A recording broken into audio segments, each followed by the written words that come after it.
동안도 모두 평안하셨습니까? 네. 오늘 하루도 평안하셨습니까? 네.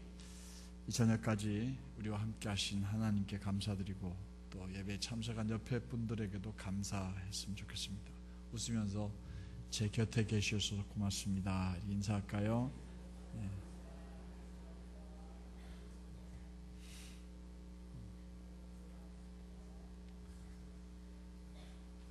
이제 사도 바울은 로마에 있는 교회 성도들에게 편지를 보낸 부분 중에서 로마서 8장까지는 교리에 대한 가르침을 기록해 놓고 있습니다. 그래서 이제 우리가 거의 8장을 다 마쳐가는데 교리에 대한 가르침 그리고 율법에 대한 믿음에 대한 설명을 이제 거의 마쳐가고 있습니다. 교리의 마지막 부분에 이르러서 사도 바울은 이제 예수 그리스도를 믿는 사람답게 사는 삶이 어떤 것인가 하는 것에 대해서 이제 설명을 해나가기 시작합니다. 사도 바울이 생각할 때 로마에 있는 그리스도인들에게 무엇보다도 중요한 것은 예수를 믿고 있는 그들이 자기 정체성을 분명하게 갖는 것이다 라는 것이었어요. 내가 누구냐? 나는 그리스도인이다. 언제 어디서나 이렇게 대답하고 당당하게 말할 수 있는 그리스도인 되는 것이 참 중요하다 이런 생각을 했어요. 왜냐하면 시련과 박해와 환난이 눈앞에 있거든요. 그래서 내가 누구인가 하는 고백이 분명하지 않으면 어려움과 시련이 찾아왔을 때 금방 그리스도를 놓치기 때문에 그랬습니다. 그래서 사도 바울은 로마에 있는 성도들에게 이렇게 그들을 불렀어요. 그들의 정체성을 심어주기 위해서였죠. 28절 말씀을 한번 세번역 성경을 읽어보도록 하겠습니다. 세번역 성경으로 시작. 하나님을 사랑하는 사람들 곧 하나님의 뜻대로 부르심을 받은 사람들에게는 모든 일이 서로 협력해서 선을 이룬다는 것을 우리는 압니다. 사도 바울은 안다고 그랬어요. 뭘 압니까? 사도 바울은 성도들은 하나님을 사랑하는 사람들 이렇게 표현을 하면서 하나님 사랑하고 있다는 걸 알고 있다는 뜻이죠. 그리고 그 하나님을 사랑하는 그들은 하나님의 뜻대로 부르심을 받은 사람들이다 이렇게 이야기를 했습니다. 그래서 이 성도들은 모든 일이 서로 협력해서 결과적으로 선을 이루게 될 것이라고 사도 바울은 믿고 있었습니다. 사도 바울은 로마에 있는 그리스도인들에게 이런 자신의 믿음을 말해주고 있었습니다. 그리고 그들이 하나님을 사랑하는 사람, 곧 그 뜻대로 부르심을 받은 사람들이라고 그들을 가르쳐주고 너희가 누구냐? 하나님의 사랑을 받은 사람들, 하나님을 사랑하는 사람들, 하나님의 뜻대로 부르심을 받은 사람들이다 이렇게 말해준 것입니다.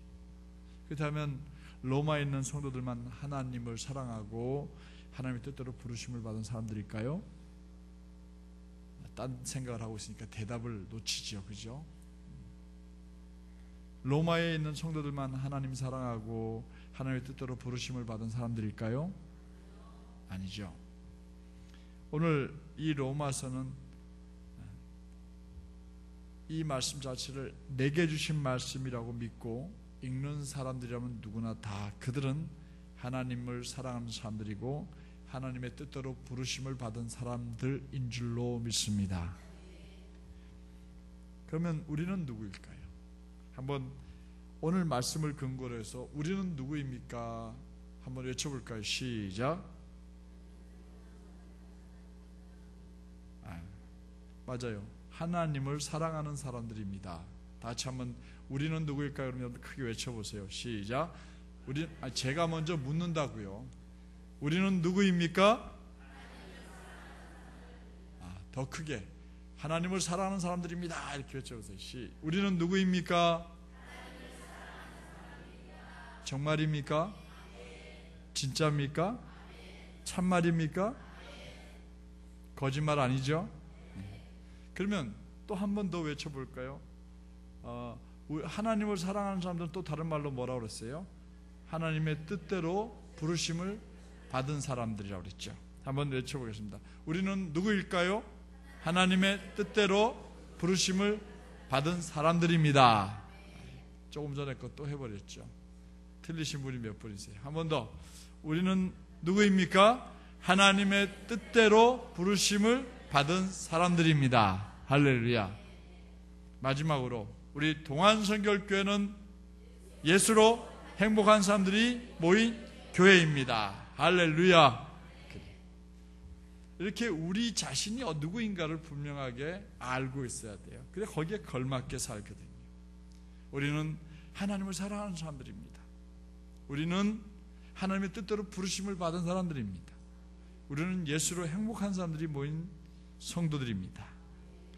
그렇습니다. 그래서 우리는 누구보다도 더 하나님을 사랑하는 사람들이 되어야 합니다. 왜 그럴까요? 왜 우리가 하나님을 이렇게 사랑해야 될까요? 하나님께서 독생자 예수 그리스도를 우리를 위해서 보내주셨기 때문입니다. 우리를 구원해 주시기 위해서 아들을 십자가에 못 박아 주셨기 때문입니다. 다른 복잡한 얘기할 거 없어요. 예수님을 왜 이 땅에 보내주셨습니까? 우리를 구원해 주시기 위해서입니다. 우리를 죄악에서 건져주시기 위해서 십자가에 못 박아 죽이기 위해서 이 땅에 보내신 겁니다. 그러므로 예수를 믿는 사람들은 누구든지 당신의 백성과 당신의 자녀 삼아주셨고 영원한 생명을 약속해 주셨기 때문입니다. 그러기에 그 귀한 선물을, 은혜를 받은 사람들은 누구나 뭐라고 고백해야 돼요? 하나님 사랑합니다. 이렇게 고백해야 돼요. 여러분들 하나님 사랑하십니까? 진심으로 사랑해야 합니다. 너무 귀한 것을, 너무 좋은 것을 우리에게 주신 분이십니다. 이렇게 하나님을 사랑하는 사람들은 하나님으로부터 부르심을 받게 됩니다. 왜 부르셨을까요? 그 이유는 당신이 부른 사람을 통해서 당신의 뜻을 이루기 위해서인 줄 믿으시기 바랍니다. 하나님께서 당신의 뜻을 이루기 위해서 사람을 불러서 써야 하는데 아무나 부를 수는 없잖아요. 줄 세워놓고 하나 둘 셋 넷 다섯 번째 하나 둘 셋 넷 다섯 번째 끄집어내서 쓸 수는 없잖아요. 그죠? 하나님의 일을 해야 하는데 그물 던져놓고 아무나 걸려들면 다 내일 해라 시킬 수는 없잖아요. 아무나 쓰신다고 생각하시면 큰 오산입니다. 그러면 어떤 사람을 불러 쓸 수 있을까요? 하나님은 하나님을 진심으로 사랑하는 사람들만 하나님 뜻을 이루고자 쓰신다는 사실을 믿으시기 바랍니다. 근데 여러분들 아멘은 잘하는데 참 어려운 문제예요. 하나님을 정말 사랑하느냐 하는 문제 앞에서 여러분들 솔직해야 되고 진짜 바르게 고백해야 돼요. 그런 사람이 주님 위해서 일할 수 있거든요. 하나님을 사랑하지 않는 사람은 하나님의 뜻대로 하나님의 뜻을 위하여 일하지 않을 것입니다. 오히려 하나님을 빙자해서 자기의 뜻을 위하여 자기의 계획을 위하여 일하는 사람이 될 겁니다. 결국 하나님께 돌려야 할 영광은 가리고 하나님이 자신이 하나님의 영광을 가로채서 누리게 되고 하나님의 영광은 먹칠을 하게 되는 거죠. 여러분들은 하나님께서 하나님의 뜻을 이루기 위해서 여러분들 부르셨음을 믿으십니까? 그렇다면 뭐라고 고백해야 돼요? 저는 하나님을 사랑하는 사람입니다. 이렇게 고백해야 되는 거예요. 그래요. 그렇다면 이제 여러분들은 하나님을 사랑하는 사람들이다라는 걸 전제하고 이야기를 들어야 돼. 난 하나님 사랑하지 않는데요. 그러면 죄송하지만 오늘 설교는 별로 의미가 없어요. 그렇다면 하나님을 사랑함으로 하나님께서 불러서 써야 되겠다 하고 부르심을 받은 여러분들이라면 우리가 해야 될 일, 우리들이 해야 될 일은 과연 뭘까요? 우리가 해야 될 첫 번째 일은 우리들에게는 모든 일들이 서로 협력하여 선을 이루도록 해야 한다는 거예요. 우리들이라는 말 속에는 이 공동체를 말해요. 그러면 하나님을 사랑하고 예수님을 사랑하는 사람들을 곧 하나님께 부르심을 입은 사람들이라면 그 사람들이 모여있는 이 공동체 안에서 하는 모든 일들은 서로 협력해서 뭘 나타내야 돼요? 선을 이루어야 된다는 거예요. 오늘 28절을 세번역성으로 다시 한번 읽어보도록 하겠습니다. 다시 읽어봅니다. 시작. 하나님을 사랑하는 사람들 곧 하나님의 뜻대로 부르심을 받은 사람들에게는 모든 일이 서로 협력해서 선을 이룬다는 것을 우리는 압니다. 여러분들 그거 알고 계세요? 우리가 정말 하나님을 사랑하고 하나님을 사랑하기 때문에 부르심을 받아서 우리가 이 동안선결교 안에 모여 있다고 하면 우리들이 하는 모든 일은 서로 협력해서 선을 이루게 된다는 사실을 아셔야 합니다. 근데 하나님을 사랑하지 않는 사람들이 여기에 끼어 있으면 어떻게 될까요? 협력할 수가 없게 되고 선을 이루지 못하게 되는 거죠. 우리들에게는 모든 일들이 서로 협력하게 해야 합니다. 그리고 그 결과 선을 이루어야 합니다.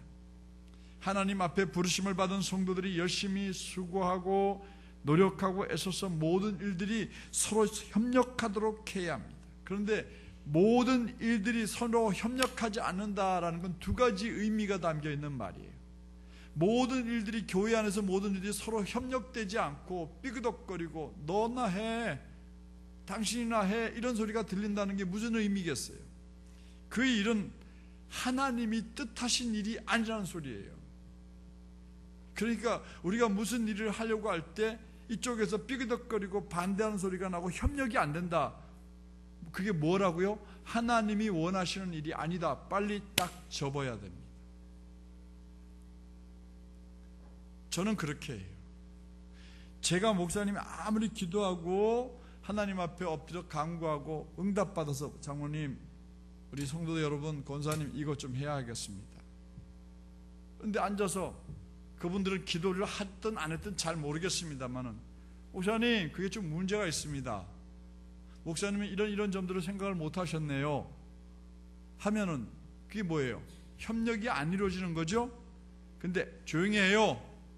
목사가 하자는데 왜 말이 많아? 하고 밀어붙이면 그건 하나님의 뜻일까요? 아닐까요? 아닙니다. 저는 그렇게 일하지 않았어요. 한 번도. 그래서 어떤 분은 목사님은 대가 안 세네요. 밀어붙일 줄 모르네요.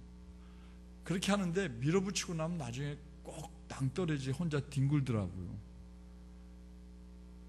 그러면 하나님께 영광 가리게 돼요. 밀어붙여가지고 목사님 막 밀어붙이고 목사님 일방적으로 밀어붙였는데 나중에 보니까 낭떠러지 혼자 뒹굴고 있어요. 그럼 사람들은 아무도 돌아봐 주질 않아요. 당신이 한 일이니까 당신이 알아서 해 이렇게 되는 거예요. 그러니까 하나님께서 뜻하신 일이라면 모두가 서로 협력해야 돼요. 그러니까 협력하지 않는다는 것은 이건 하나님께서 뜻하신 일이 아니거나, 두 번째로 협력하지 않는 사람은 하나님의 뜻을 모르는 사람이니까 둘 중에 하나라는 거죠. 다시 말해서 협력할 줄 모르는 사람은 하나님의 뜻을 분별할 줄 모르는 사람이라는 뜻이에요. 안타깝지요. 그런데도 밀어붙이면 안 돼요. 목사님은 이거 분명히 하나님의 뜻인 줄 알지만, 하나님이 원하시는 일인 줄 알지만 누군가가 아니라고 얘기하면 밀어붙이면 안 돼요. 지혜로운 목사는 기다립니다. 왜요? 정말 하나님의 뜻이라면 하나님은 그분을 깨달아서 돌아오게 만들 거고 협력하게 만들 거예요. 그게 언제일지 모르지만 그냥 기다리고 있는 거죠. 맞습니까? 당신 필요 없어. 그냥 고 하고 밀어붙이면 나중에 목사님 혼자 뒹굴고 있다니까요. 그러니까 불도저는 보면 혼자 밀고 나가면 나중에 낭떠러리 가서 혼자 떨어져 있어요. 그렇습니다. 그렇다면 하나님의 뜻은 어떻게 우리들에게 나타날까요? 가만히 생각해요. 하나님의 뜻이 어떻게 나타날까요? 정상적이고 일상적이고 보편적인 하나님의 뜻은 하나님께서 당신의 계획을 지도자에게 주로 많이 말합니다. 교회 목회자들에게 많이 말합니다. 왜요? 목회자는 그만큼 많이 기도하거든요. 장로님들 기도 안 하고 권사님 기도 안 한다는 뜻이 아니라 상대적으로 교회 일을 위해서 더 많이 기도하고 엎드리잖아요. 그죠? 그래서 알려주셔요. 그러면 다 그런 건 아니지만 대부분 그렇게 하시면 하나님께서 특별히 하나님을 사랑하는 사람을 불러가지고 그걸 택하셔가지고 그에게 하나님이 계획을 말해주시잖아요. 제가 말하는 건 다 그렇다는 얘기는 분명히 아니에요. 그러니까 목사님이 하고자 하는 일은 다 하나님이 그에게 계시를 준 거다. 저는 그렇게 생각하지 않아요. 그런데 대부분 그래요.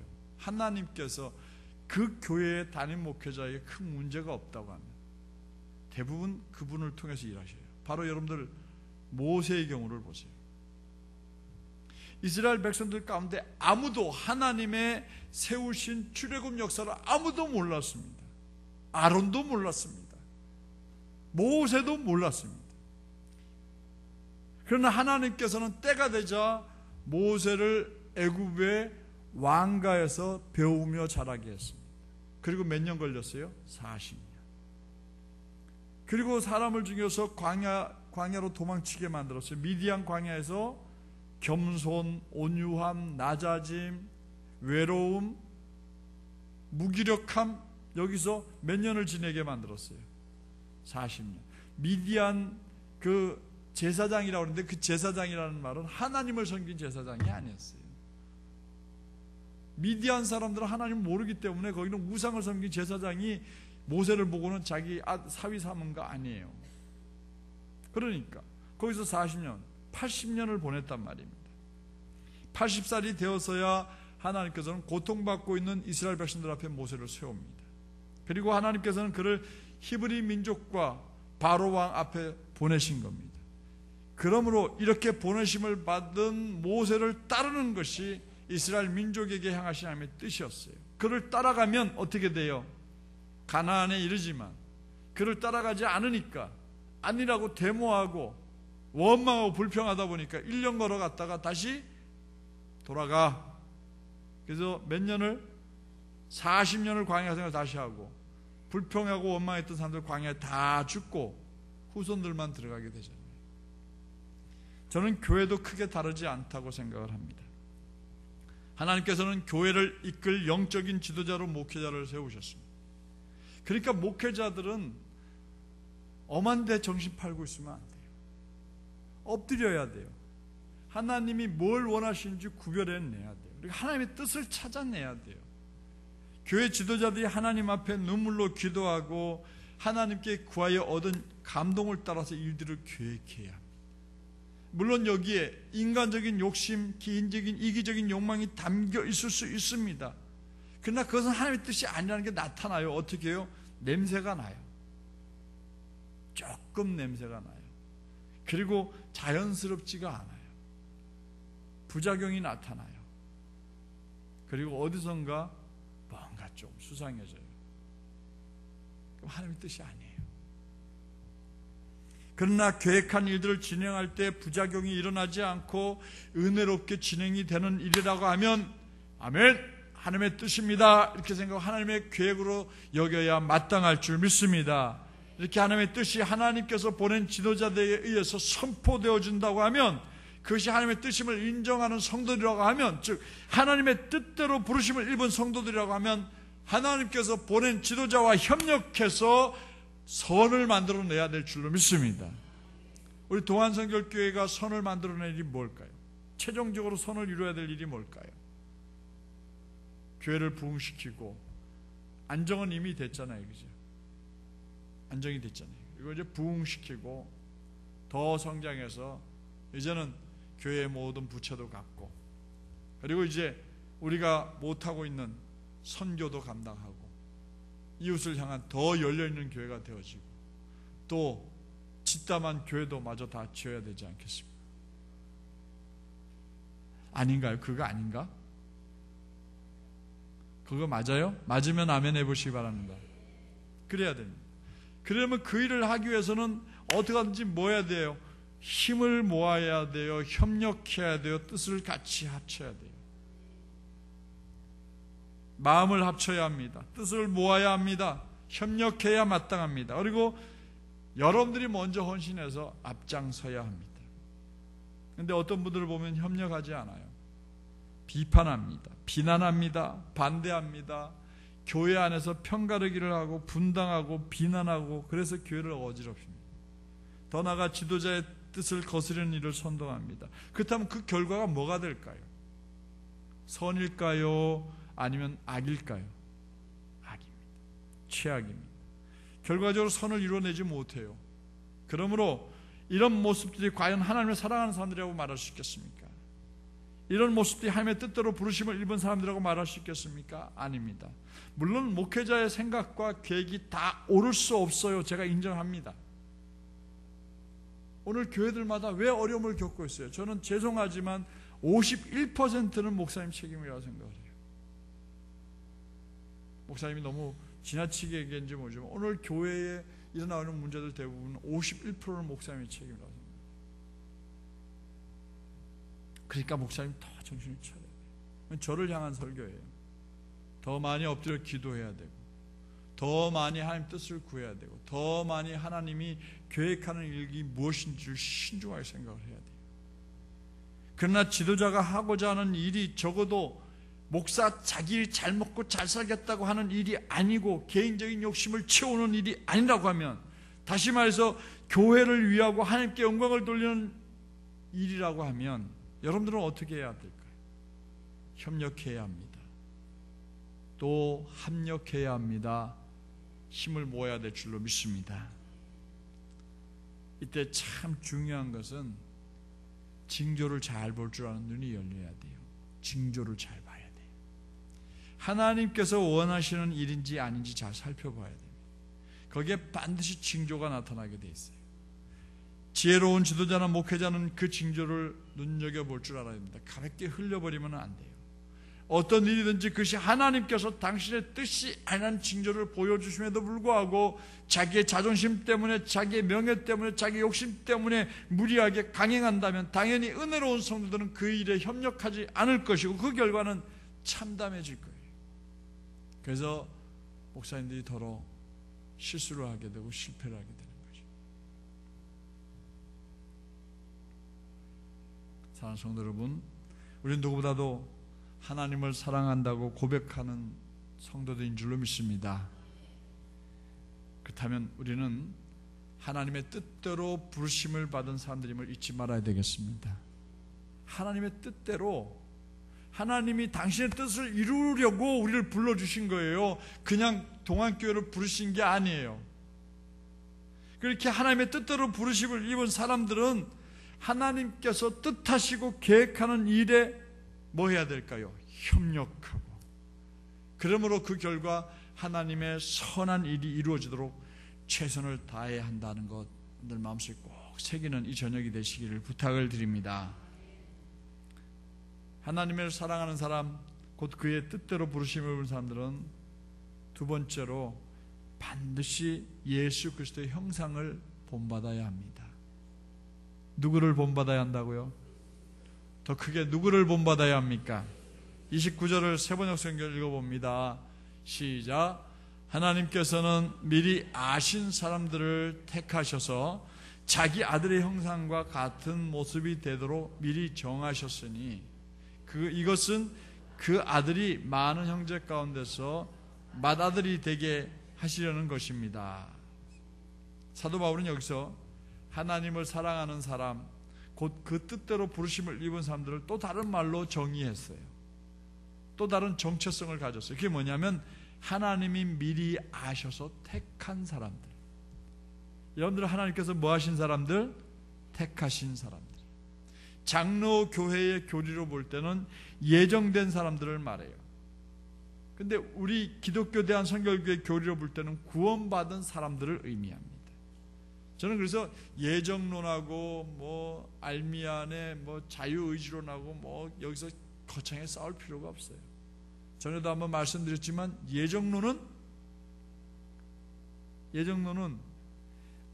다 지나간 다음에 뒤돌아보면 뭐예요? 예정되어 있던 일이에요. 아, 하나님이 그때 이렇게 하셨구나. 믿음이 생기는 거예요. 내가 살아온 삶을 다 돌아봤을 때 그 순간에 하나님께서 이렇게 나를 오도록 하셨구나. 그럼 그건 결과론적인 얘기, 예정론이라는 거.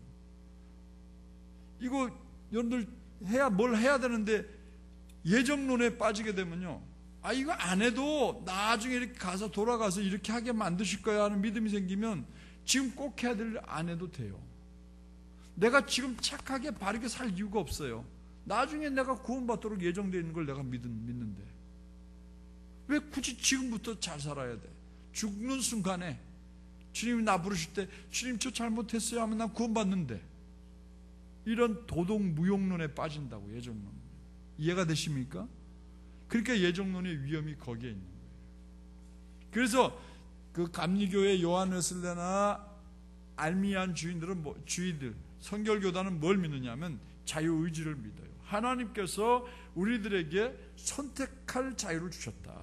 아담에게 따먹지 말라, 따먹는 날에는 죽으리라고 그러는데 아예 따먹지 못하도록 만드셨으면 될 거를, 따먹을 거를 왜 만들어 놓으셨어요? 이렇게 문제였죠. 그러면 하나님이 우리를 한 인격체로 만들었을 때 하나님은 아무것도 못하고 하나님이 만들어 놓은 대로만 하는 로봇을 만들어 놓으신 건 아니잖아요. 우리가 우리의 마음과 의지를 가지고 하나님 섬기기를 원하는 거지, 짜여진 프로그램대로 하나님을 섬기기를 원하는 건 아니셨잖아요. 그러면 어떤 걸 원하셨어요? 우리가 의지를 가지고 이거는 하나님이 기뻐하시는 일이 아니야, 하지 말아야지 하고 자기 의지를 가지고 하나님만 섬기는 걸 원하셨던 거예요. 그러니까 우리 앞에 선악과를 놓았어요. 난 네가 이걸 안 따먹었으면 좋겠다, 그리고 나를 사랑했으면 좋겠다, 난 그렇게 할 줄로 믿는다 하고 이걸 내놓으신 거예요. 그게 사랑이지요. 아예 이것도 없고 너는 무조건 나만 섬겨야 돼. 그러면 그게 뭐예요? 그게 노예고 그게 로봇이죠. 그래요. 이렇게 예정된 사람들이나 내가 하나님 앞에서 바르게 섬기기를 의지를 가지고 선택하는 사람들이나 하늘나라에 가면 다 똑같아요. 장로교의 교인도 거기에 있고요, 성결교의 교인도 다 거기에 있어요. 믿으시기 바랍니다. 그러니까 그거 가지고 싸울 필요 없어요. 그거 가지고 예정론자들하고 손가락질하고 싸울 필요 없어요. 미워할 필요 없어요. 그러니까 여기 성례동 장로교회도 우리 사랑하면 되는 거예요. 다 그리스도 안에서 한 형제들이거든요. 그렇다면 이렇게 예정된 자들 혹은 구원받은 자들에게 또 주어진 또 다른 삶의 과제는 뭐냐? 살아가면서 뭘 해야 되냐? 하나님의 아들의 형상을 담도록 몸부림해야 된다는 거예요. 그렇다면 우리가 본받아야 될 하나님의 아들 예수 그리스도의 형상이란 뭘 말할까요? 그분의 얼굴이나 헤어스타일이요? 그거 닮아야 될까요? 제가 여러분들 집집마다 신방할 때마다 준 머리 길고 환하게 웃으시는 그 모습 스타일 그대로 닮아야 될까요? 그럼 제가 머리를 좀 더 길러야 되는데, 저보고 그 사진을 나눠줬더니 어느 분이 저한테 아부를 하는 건지 그 말을 믿었는지 사진 닮으셨어요. 예수님 닮았어요. 내가 볼 때는 하나도 안 닮았구만. 그 모습을 닮아야 한다는 게 뭡니까? 얼굴 스타일, 헤어스타일, 의상 스타일, 걷는 스타일을 말하는 걸까요? 그건 아니에요. 그게 뭡니까? 이런 외형적인 것을 의미하지 않아요. 형상과 모습이란 사고방식과 가치관을 바탕으로 보여주는 삶과 생활을 닮아야 한다는 말인 줄로 저는 해석을 했습니다. 예수님의 형상과 모습을 본받으려는 말은 예수님의 사고방식과 가치관에 따라서 살아간 그분의 삶을, 그분의 생활의 모습을 본받는 말이라는 것을 믿으시기 바랍니다. 그 다음에 예수님의 삶과 생활은 어땠습니까? 두 가지로 저는 요약을 해서 정리를 했어요. 첫 번째는 뭐냐? 타자를 위한 삶, 남을 위한 삶이었다. 예수님의 삶을 한마디로 설명하라. 그분은 다른 사람을 위하여, 자기를 위하여 살지 않고 남을 위하여 산 사람입니다. 타자, 즉 다른 사람, 너를 위하여 살았어요. 그게 바로 십자가 사건이에요. 십자가의 삶이에요. 우리들에게 너라는 존재가 누구일까요? 대부분 내 가족, 내 자식, 내가 사랑하는 사람들을 말합니다. 그러나 예수님은 너라는 존재 안에 모든 사람을 다 포함했습니다. 나를 미워하는 원수까지도 그 안에 포함했어요. 나를 싫어하는 사람들도 다 그 안에 포함시켰어요. 내게 잘해주는 사람이든 못해주는 사람이든 상관없이 언제나 나에게 그는 너입니다. 그가 가난한 사람이든 부자이든 죄인이든 병든 사람이든 의인이든 상관없이 하나님을 사랑하는 사람들, 곧 그 뜻대로 부르심을 입은 사람들에게 모든 사람들은 다 내가 사랑해야 될 너라는 말이에요. 예수님께서는 이와 같은 모든 너를 위하여서 십자가 위에서 자신을 못 박아 죽이신 것, 마치 제단 위에 올려진 한 마리 어린 양처럼 말입니다. 하나님의 뜻대로 부르심을 받아 예수님 닮기를 원한다면, 정말 여러분들이 그렇게 닮기를 원한다면 항상 나 중심으로 살지 말고 너 중심의 삶을 살아야 합니다. 그래서 그 안에는 내 가족, 내 아내, 내 남편을 중심으로 살아야 돼요. 그러면 그 가정이 뭐가 될까요? 천국이 되는 거죠. 자기 중심으로 살면 거기가 지옥이에요. 그러나 다른 사람 중심으로 살면 천국이에요. 천국과 지옥을 비유한 어릴 때 들었던 얘기가 생각이 나네요. 지옥에 만찬이 벌어졌습니다. 천국에도 만찬이 벌어졌습니다. 그리고 숟가락이 놓여 있는데 숟가락은 가운데는 뜨거워서 만지지 못하고 꼭 끝만 잡게 돼 있어요. 그런데 숟가락을 떠가지고 먹어야 되는데 그게 무지무지 길대요. 무지무지 길대요. 그러면 천국에서는 어떻게 먹어요? 떠가지고 상대방 떠주니까 그 사람이 먹고 또 그 사람 떠가지고 날 주니까 먹는데, 지옥에는 그 떠가지고 어디다 집어넣으려고 그래요? 자기 입에다 집어넣으니까 지옥은 밥을 못 먹는 거예요. 천국에 가는 사람들은 결국 예수님처럼 다른 사람을 위해서 내가 먹을 걸 안 먹고 떠주다 보니까 내가 먹고 살아가지고 평생 행복하게 살다가 온 사람들이에요. 알죠? 내 걸 포기하면 하나님이 채워주시는 삶. 예수님은 자기의 생명을 포기하니까 모든 사람의 무릎을 예수님 앞에 무릎 꿇게 만들었잖아요. 그를 주라고 고백하게 만들었잖아요. 그런데 오늘 예수 잘 믿는 사람들은 전부 다가 숟가락 뜨는 대로 자기 입에다 넣으려고 하면 그게 어떻게 예수 잘 믿는 사람이라고 말할 수 있겠어요? 죄송하지만 그 얘기하니까 숙연해지는데 우리의 모습이 그래요. 예수님의 사고방식과 가치관에 따른 삶은 두 번째로 사명을 위한 삶이에요. 예수님께서는 이 세상에 오실 때 너무 분명한 사명을 가지고 오셨습니다. 그건 다름이 아니라 예수님의 사명을 한마디로 요약하면 뭐예요? 십자가에 죽는 거예요. 무엇을 위해서? 다른 사람을 위해서만이에요.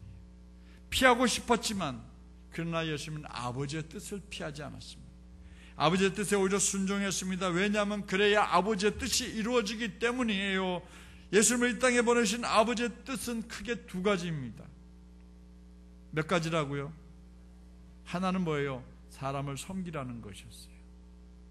그러니까 예수 잘 믿는 사람은 뭐 하는 사람이냐? 섬기는 사람이에요.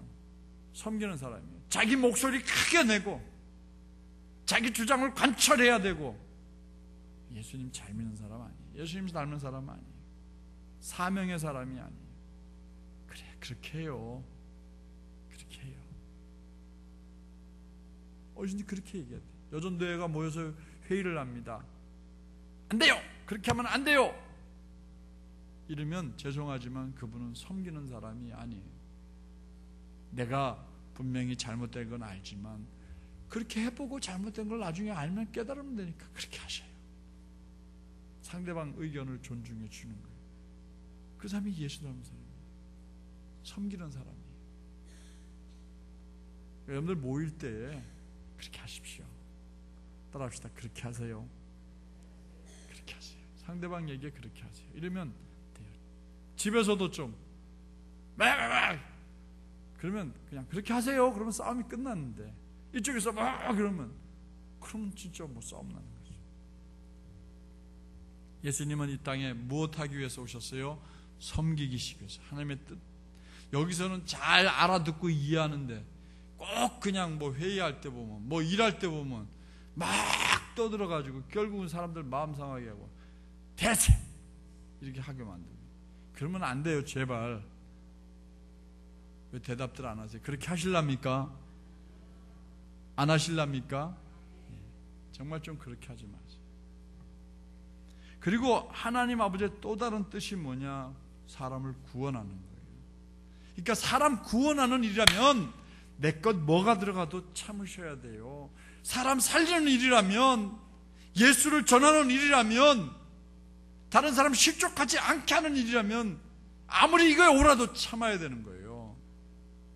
그게 예수님 따라가는 거예요. 그런데 왜 그렇게 끝까지 자기 것만 고집해요?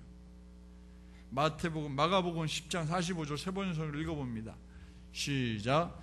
인자는 섬김을 받으러 온 것이 아니라 섬기러 왔으며 많은 사람을 구원하기 위하여 치를 몸값으로 자기 목숨을 내주러 왔다. 그런데 예수 믿는 우리는 내 자존심 안 내놓지요. 절대로 안 되죠.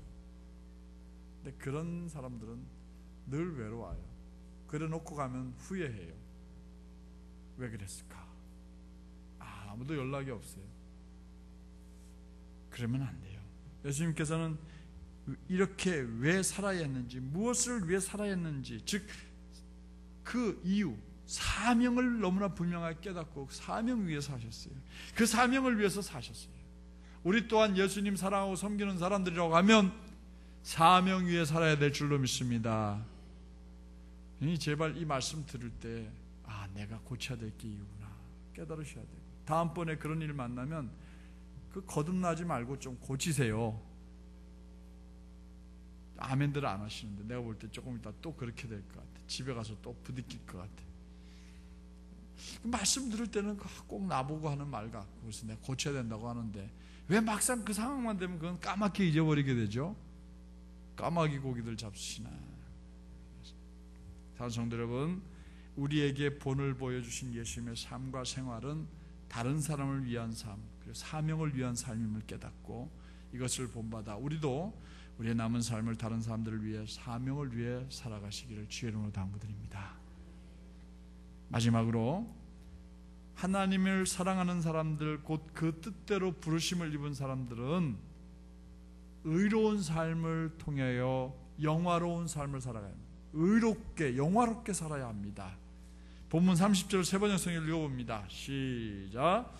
그리하여 하나님께서는 미리 정하신 사람들을 부르시고, 또한 부르신 사람들을 뭐하게 하셨어요? 의롭게 하시고, 의롭게 한 사람들을 또한 영화롭게 하신다. 그러니까 우리의 삶이 결과적으로 어디까지 나가야 돼요? 영화로운 삶까지 나가야 되는 거예요. 물론 우리가 스스로 노력해서 의롭게 되는 거 아니라는 거 알지요. 우리가 스스로 노력해서 영화로운 삶을 살 수 있는 거 아니에요. 분명히 예수 그리스도를 믿는 믿음을 통하여서 하나님께서는 우리를 의롭게 만드셨고, 그 의로운 삶을 살아가다 보면 우리가 어떻게 되어져요? 영화로운 삶이 되어지는 거예요. 그래서 그렇다면 하나님께서 우리를 의롭게 하시고 영화롭게 만들어 주셨기 때문에 우리는 더욱 애쓰고 노력하고 해서 의롭게 살아야 하고 영화로운 삶이 되어야 합니다. 여기서 영화롭다는 말을 사전에 찾아보니까 몸이 귀하게 되어서 세상에 이름을 남길 만하다, 이렇게 설명을 해놓았어요.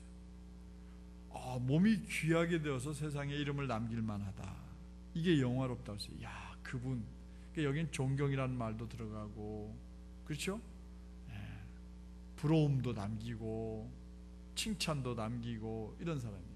아이, 그 녀석, 이거는 영화로움이 아니에요. 사람이 이 세상에 이름을 남기는 방법이 두 가지가 있죠. 이름 남기고 싶으세요? 못된 짓 하세요.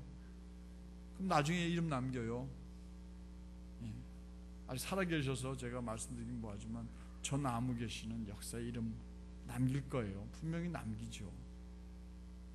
근데 그분 이름이 어떤 이름일까요? 살아계셔서 말씀드리기는 어렵습니다. 근데 왜 우리나라는 대통령만 되면 다 이름이 나빠질까? 이건 내가 볼 때는 이명박 대통령 좀 수상해요. 참 수상해요. 나중에 또 청문회 또 불려 나오실 것 같아요. 본인 일은 아니지만 정말 좀 걱정스러워요. 참 우리나라는 대통령만 되면 뭐 돼요? 대통령만 되면 이름이 깨끗하게 남질 않아요. 참 큰일이에요. 정말 대통령은 존경스럽게 이름이 남겨져야 됩니다. 어느 대통령은 총 맞아 돌아가시고, 어느 대통령은 해인사에 가서, 해인사가 아니죠, 어디 절간에 가 계시고, 어느 대통령은 그냥 자살하지를 않으시냐. 그래요. 이 세상에 이름을 남기되 아름다운 이름을 남기고 존경받는 이름을 남겨야 될 줄로 믿습니다. 이게 곧 뭐예요? 영화롭다라는 말이에요. 하나님께서는 우리를 의롭다 하시고, 의롭다 하시는 우리를 뭐하게 하시겠다고요? 영화롭게 하시겠다고 하셨어요. 물론 우리가 의롭게 되는 것은 우리의 행위나 노력이 아닙니다. 율법은 더더욱 아닙니다. 그것은 우리를 위해 죽으신 예수를 믿는 믿음으로 우리는 의롭게 되어져요. 갈라디아서 2장 16절 말씀을 세 번 성경 읽어볼까요? 갈라디아서 2장 16절 시작. 그러나 사람이 율법의 행위로 의롭게 되는 것이 뭐로 의롭게 되는 게 아니에요? 율법의 행위로. 그러니까 이건 뭐냐? 착하게 살고 빠르게 살고 이걸로 안 된다는 거예요. 그 다음 읽어봅니다. 시작. 예수 그리스도를 믿는 믿음으로 의롭게 되는 것임을 알고 우리도 예수 그리스도를 그리스도 예수를 믿는 것입니다. 그것은 우리가 율법을 행하는 행위로가 아니라 그리스도를 믿는 믿음으로 의롭다고 하심을 받고자 했던 것입니다. 율법의 행위는, 율법을 행하는 행위로는 아무도 의롭게 될 수 없기 때문입니다. 법 잘 지켜서 의롭게 되는 것 아니죠. 율법이나 우리의 행위로는 절대로 의롭게 될 수 없습니다. 오직 예수를 믿는 믿음으로만 의롭게 되는 것입니다. 이렇게 의로워진 우리를 하나님께서는 다른 사람 앞에 내세워서 자랑스럽게 여기신다는 거예요. 곧 그게 영화로운 삶이 된다는 거죠. 봐라, 그런 사람이 있잖아요. 욥이라는 사람이 그렇잖아요. 사단이 와가지고 하나님이 이유 없이 이렇게 잘되게 하시고, 분명히 무슨 이유가 있어요. 아니다, 욥은 이유가 있어서 나를 사랑해. 아니에요. 많이 주셨잖아요. 잘되게 했잖아요. 자식도 예쁜 자식 많이 줬잖아요. 물질도 많이. 그러니까 잘 섬기는 거예요. 뺏어 보세요.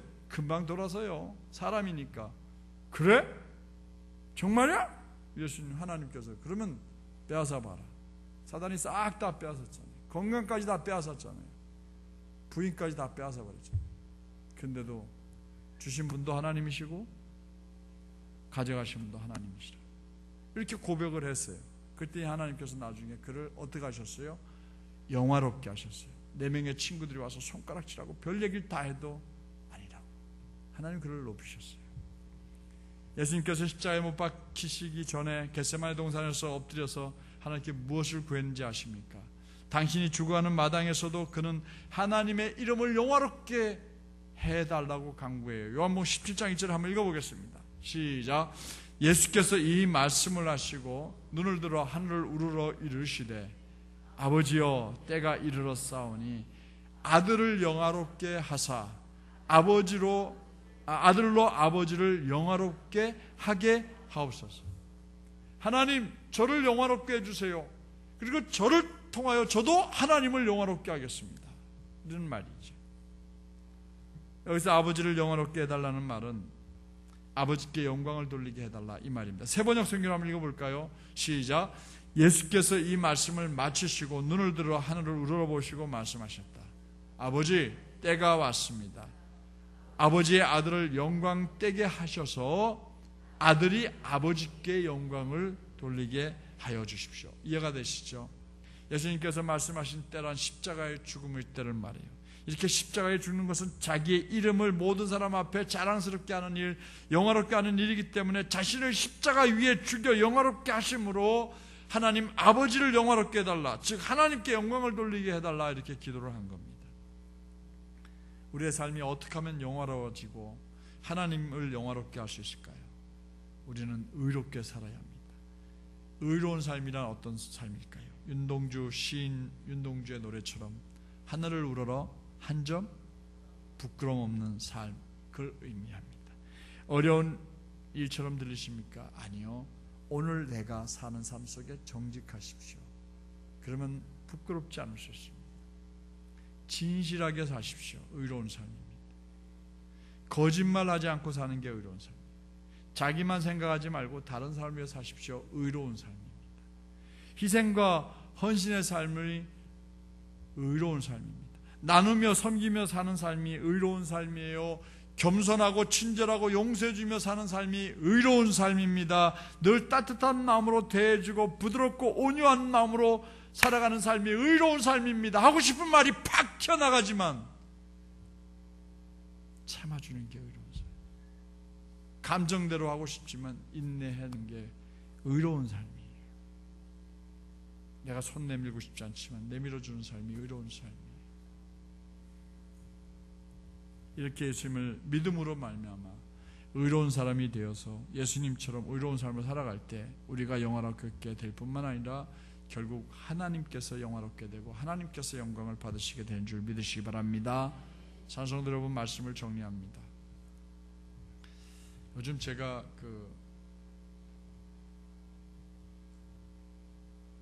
메디컬인가? 청년들이 읽는 레디컬, 청년들이 읽고 있는 레디컬이라는 책을 읽고 있습니다. 근데 거기서 그래요. 요즘 교회는 너무 화려하고 편하고 쉬운 것만 추구한다. 그래서 어떻게 하면 교인들을 많이 불러 모으기 위해서 멋진 건물 짓고 수천억을 투자해서 멋진 교회를 만들어 그 교인들이 들어오면 그거 다 갚고. 우리 교회 얘기하는 것 같았어요. 그러면서 설교를 그 글을 쓰신 목사님이 중국에 아마 지하교회를 가본 모양이에요. 그리고 저쪽 그 아랍권에 가면은 몰래 모이는 크리스찬들이 있대요. 잡히면 죽는데요. 잡히면 그 사람들의 법대로 혀를 꺼내가지고 잘라버린대요. 가족이고 뭐고 상관없이 죽여도 되고. 근데 거기서 생명을 걸고 모여서 공부를 하는 분들인데, 그들은 좋은 시설에서 에어컨 나오고 푹신한 의자 없이 맨 땅에 그 좁은 데 모여가지고 목사님 붙들고, 목사님 신약 다 띄워주세요, 구약 다 띄워주세요, 앉아가지고 6시간 7시간 밤을 꿀딱꿀딱 새어가면서 하나님 말씀 듣기를 사모하고 있는데, 우리는 시간만 좀 지나면 시계 쳐다보고 목사님 또 오늘도 오버하시네 이러고 있다고 그 책에서 지적을 하더라고요. 에어컨 없이 우리 더운 데서 하나님 말씀 들을 수 있는 용기가 있을까? 우리 의지 없이 무릎 꿇고 앉아서 하나님 말씀 듣고 기도할 수 있는 용기 있을까? 그런 교회 성도들은 얼마나 모일까? 그 목사님이 걱정이 돼가지고 그런 집회하는 장소를 따로 만들어 불러 모았더니 몇천 명이 모이더래요. 사모하는 사람들이 있다는 뜻이겠지. 저는 우리 동안교회 수협에 오신 분은 적어도 그런 분인 줄로 믿습니다. 왜냐하면 목사님 설교 무지 길거든요. 다른 교회 같으면 한 20분, 25분 쌈박하게 끝나는데, 근데 자꾸 거기에 길들어지면요, 진짜 죄송하지만 말씀의 깊이가 없어지기 때문에 예배 오고 싶지가 않아져. 자꾸. 근데 우리 교회는 수요예배가 자꾸 늘어나고 있잖아요. 말씀이 좋아서 그렇게 착각하겠습니다. 이해해 주시기 바랍니다. 그런 맛에 목사 사는 거지 뭐 어떻게 해요. 목사님 말씀이 좋으니까 많이 조금씩 늘어나고 있다. 그래요. 별 생각을 다 하죠. 별 핑계 다 대고. 말씀을 정리합니다. 우리는 누구입니까? 제가 여러분들에게 들려드렸잖아요. 3가지. 우리는 누구입니까? 하나님을 사랑하는 사람들입니다. 우리는 누구입니까? 하나님의 뜻대로 부르심을 받은 사람들입니다. 우리는 누구입니까? 여기서 또 애매해졌죠, 그죠? 하나님을 영화롭게 해야 될 사람들입니다. 그렇습니다. 그러므로 우리의 삶은 하나님이 원하시는 일들에 언제나 협력하여서 선을 이루어야 될 줄로 믿습니다. 내 것 포기하고 하나님 위해서 선을 이루면 하나님은 더 크게 갚아주십니다. 더 높여주십니다. 믿으셔야 합니다. 그리고 예수 그리스도를 믿는, 예수 그리스도를 본받아, 다시 말해서 다른 사람, 너를 위한 삶, 사명을 위한 삶을 살아가는 우리가 되어야 될 줄로 믿습니다. 그리고 예수 그리스도를 믿음으로 말미암아 의롭게 되어짐으로 우리의 의로운 삶을 통해서 하나님께 영광을 돌리는 예수로 행복한 우리 동안성결교회 성도들 되시기를 주님의 이름으로 축원합니다. 축원합니다. 기도하겠습니다. 오늘 말씀 어렵지 않잖아요. 하나님, 제가 하나님 사랑합니다. 저를 불러주셔서 고맙습니다. 그리고 하나님, 우리의 삶이 하나님 뜻대로 부르심 받은 삶답게 살아갈 수 있도록 도와주시옵소서. 우리 언제나 서로 협력하게 하시고 선을 이루게 하여 주옵소서. 너를 위한 삶, 사명을 위한 삶을 살아가게 해주십시오. 하나님께 영광 돌리는 삶 살게 해주십시오. 이렇게 우리 함께 말씀을 생각하고 기도합니다. 다 같이 기도하겠습니다.